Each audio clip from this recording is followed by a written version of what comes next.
புத்தகங்கள் நம் அறிவு கண்ணை திறக்கும் திறவுகோல்கள் என்றார் ஓர் அறிஞர். வாசிக்க வாசிக்கத்தான், பல்வேறு புத்தகங்களை படிக்க படிக்கத்தான் மனுக்குலத்தின் அறிவு வளர்கிறது, ஆற்றல் பெருகுகிறது. புத்தகங்கள் இல்லாத ஒரு உலகத்தை உங்களால் கற்பனை செய்து பார்க்க முடிகிறதா? அப்படி ஒரு காலம் இருந்தது. 500 ஆண்டுகளுக்கு முன்பு வரை புத்தகம் என்பது ஓர் அரிய பொருளாக இருந்தது. ஒரு புத்தகத்தில் ஒரு பிரதி மட்டும்தான் இருந்தது. அதுவும் கைகளால் எழுதப்பட்டதாக இருந்தது. செல்வந்தர்கள் மட்டுமே வைத்துக் கொள்ளக்கூடியதாக இருந்தது. அதனை பார்த்து ஒரு வரலாற்று நாயகர் சிந்திக்க தொடங்கினார். செல்வந்தர்களுக்கு மட்டும்தான் புத்தகம் வைத்துக் கொள்ள முடியுமா? ஒரு புத்தகத்தை அப்படியே பிரதி எடுத்து பல புத்தகங்களாக உருவாக்கினால் எல்லோராலும் புத்தகங்களை வைத்துக் கொள்ள முடியுமே என்று சிந்தித்தார். செயலில் இறங்கினார். அந்த தனி மனிதனின் வேட்கையாலும் உழைப்பாலும் வியர்வையாலும் உலகுக்கு கிடைத்த அரும் கொடைதான் அச்சு இயந்திரம். இதுவரை நிகழ்த்தப்பட்டிருக்கும் கண்டுபிடிப்புகளில் ஆக பிரசித்தியும் முக்கியத்துவமும் வாய்ந்தது அச்சு இயந்திரம்தான் என்று பல வரலாற்று வல்லுநர்கள் கூறுகின்றனர். அவர்களின் கூற்று நியாயமானதுதான். ஏனெனில் அச்சு இயந்திரம் கண்டுபிடிக்கப்பட்ட பிறகுதான் புத்தகங்கள் உருவாக தொடங்கின, நூலகங்கள் பெருமளவில் தோன்ற தொடங்கின. உலக மக்களுக்கு அறிவையும் தகவலையும் கொண்டு சேர்க்கும் பணி எளிதானது. ஒட்டுமொத்தத்தில் அச்சு இயந்திரம் கண்டுபிடிக்கப்பட்ட பிறகு 5 நூற்றாண்டுகளில் உலகம் பல துறைகளில் அபரிமித வளர்ச்சியை கண்டிருக்கிறது. அந்த பெருமைக்கு சொந்தக்காரரைத்தான் நாம் சந்திக்கவிருக்கிறோம். அவர் பெயர் யோஹான் குட்டன்பர்க். சுமார் 600 ஆண்டுகளுக்கு முன் பிறந்தவர் என்பதால் குட்டன்பர்க்கை பற்றிய குறிப்புகள் துல்லியமாக தெரியவில்லை. அநேகமாக அவர் 1398 ஆண்டு அல்லது 1399 ஆண்டு பிறந்தார் என்று ஒரு குறிப்பு கூறுகிறது. ஜெர்மனியின் மெயின்ஸ் என்ற நகரில் வசதியான பெற்றோருக்கு பிறந்தார் குட்டன்பர்க். ஆரம்ப முதலே குட்டன்பர்க்கிற்கு வாசிக்க கற்றுத்தரப்பட்டது. ஆனால் அப்போதிருந்த புத்தகங்கள் இப்போதிருப்பதை போன்றவை அல்ல. கைகளால் எழுதப்பட்டவை. அவற்றை புத்தகங்கள் என்று சொல்வதை விட மேனுஸ்கிரிப்ட், அதாவது எழுத்து படிவங்கள் என்று சொல்லலாம். அவை கிடைப்பதற்கும் அரிதானவை. அவர் வளர்ந்து வந்த சமயத்தில் புத்தகங்களை அச்சடிக்கும் ஒரு புதிய முறை அறிமுகமானது. அது பிளாக் பிரிண்டிங், அதாவது அச்சுப்பாள அச்சுமுறை. ஒரு மரப்பலகையில் ஒவ்வொரு எழுத்தாக செதுக்கி எழுத்துக்கள் எழும்பி நிற்கும்படி செய்ய வேண்டும்.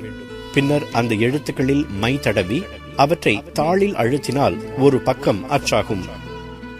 இந்த முறையில் ஒரே பக்கத்தை பல பிரதிகள் அச்சிடலாம். ஆனால் ஒவ்வொரு பக்கத்திற்கும் ஒரு பலகை செய்தாக வேண்டும். அதற்கு அதிக நேரம் பிடிக்கும். அவற்றை வேறு பக்கங்களுக்கு பயன்படுத்த முடியாது.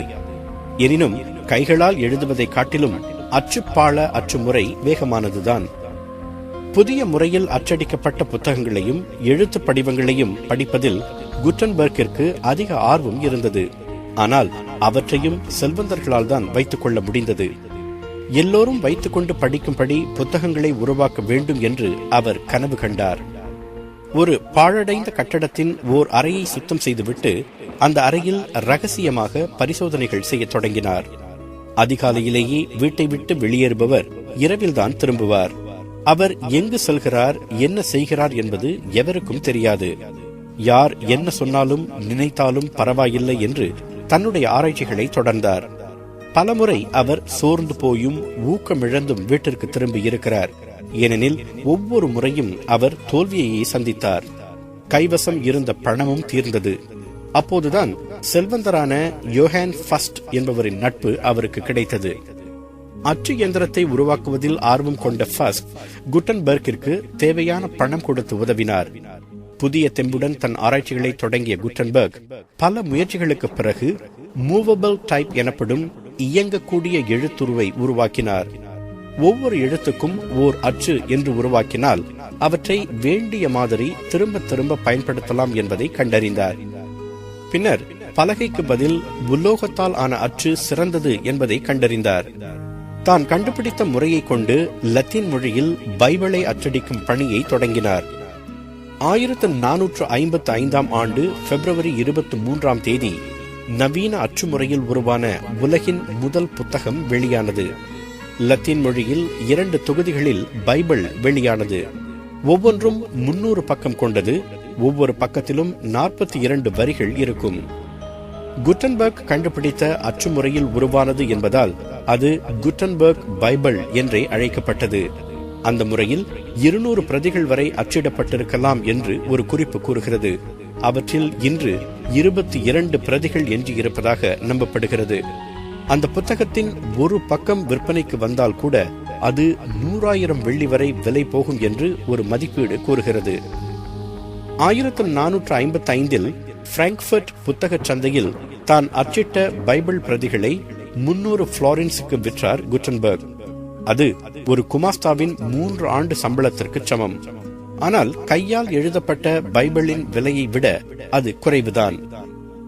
ஒரு சுவை தகவல் என்னவென்றால், அந்த காலத்தில் ஒரு பைபிளை கையால் எழுதி முடிக்க ஒருவருக்கு 20 ஆண்டுகள் வரை பிடிக்குமாம். புத்தக சந்தையில் கிடைத்த பணம் பெரிய தொகை இல்லை என்பதால் தான் வாங்கிய பணத்தை குட்டன்பர்க்கால் திரும்ப தர முடியவில்லை. பொறுமை இழந்த ஃபர்ஸ்ட் குட்டன்பர்க் மீது வழக்கு தொடர்ந்தார். தனக்கு சேர வேண்டிய பணத்திற்காக நீதிமன்றத்தின் துணையுடன் குட்டன்பர்க்கின் அச்சு இயந்திரத்தை அப்படியே அபகரித்துக் கொண்டார்.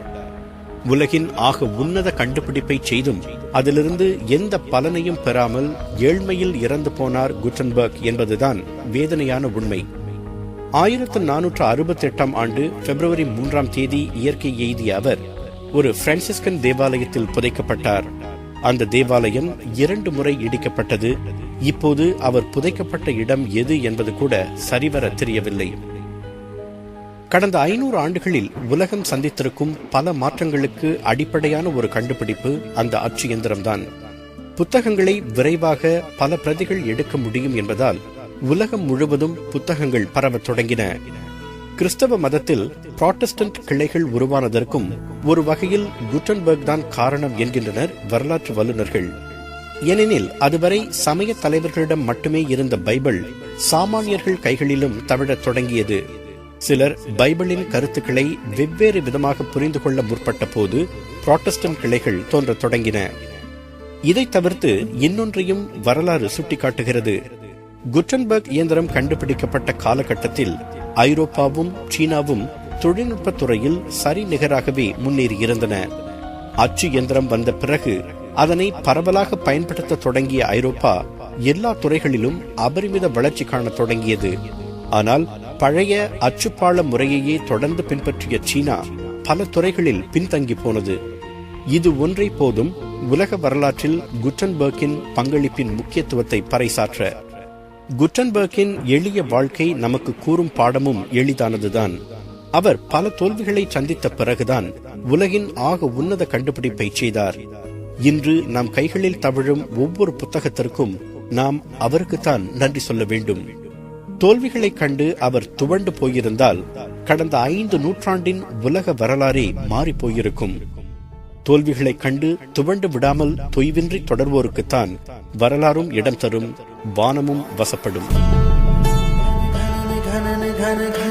வானம் வசப்படுமே.